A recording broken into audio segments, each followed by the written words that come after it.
So if there's a movement occurring in Chi Sao on a regular basis because a person doesn't have good basics, then it's very easy to take advantage of it. In the street, if a person doesn't move, you've got to respond, or if in a situation where somebody doesn't do Wing Chun, you've got to respond immediately to something you've recognized. And what I hope is that you've seen this thousands and thousands and thousands of times, and therefore you'll respond naturally. If you don't train diligently and you don't train many, many hours of Chi Sao, those brief moments that do arise against anybody, you won't be able to take advantage of. So the people that train harder than you in whatever system or style or approach they take will be able to defeat you because you're not as good in what you do as they are in what they do. And it is as simple as that. So if you're going to train in Wing Chun, you want to be respected in Wing Chun, you have to be good at what you do. It's as simple as that. So when we're rolling in this position with this strange format, as Adrian is pressing into me, if he decides I don't feel comfortable, I want to bring my elbow in even further, then I have a number of options. So he's bringing this elbow in, it's nice and tight. I say, okay, I'm going to grab that elbow, I'm going to wrench his shoulder, I'm going to double larp, and that means he'll be stuck on this arm.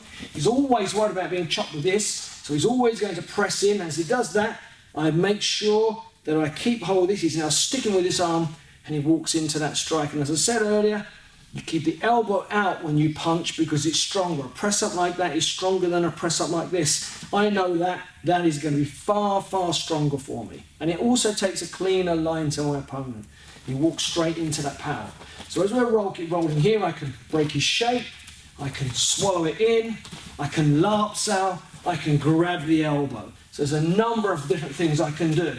But if I go like so, and Adrian's going to take my arm, then I'm in a lot of trouble now because I've gone beyond the point of no return.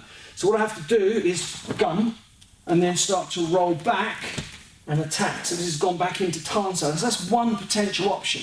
So he takes that arm that way and I change the shape of the forearm. Now it's very much more difficult for him to bend or take my arm. Try from there. And so I'm now in a good position to be able to strike while he's holding me.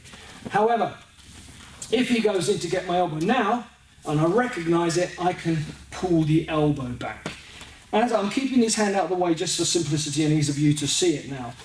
As he goes in to get my arm, I recognise that and I pull my elbow back. Now it's really important you understand this. He does this technique here, I don't try to do my hand because as he's holding that hand now, if I try to move that, Adrian's very strong. Pull it, go, strong. But if I use my elbow, it's much, much stronger for me. My elbow's closer to my body, it's closer to my mass, and I can sink my mass. In other words, I can dumb sink.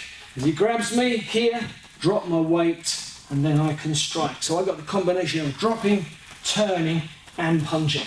So essentially, as he tries to grab me, I can start to turn and hit. So from here, he goes to grab me, I recognise it, turn and hit. If I don't like that, he goes in again, I say, no. I can be soft this time. So he goes in, here, don't let him have it. In my opinion, the best form of defence is to not let them have the movement in the first place.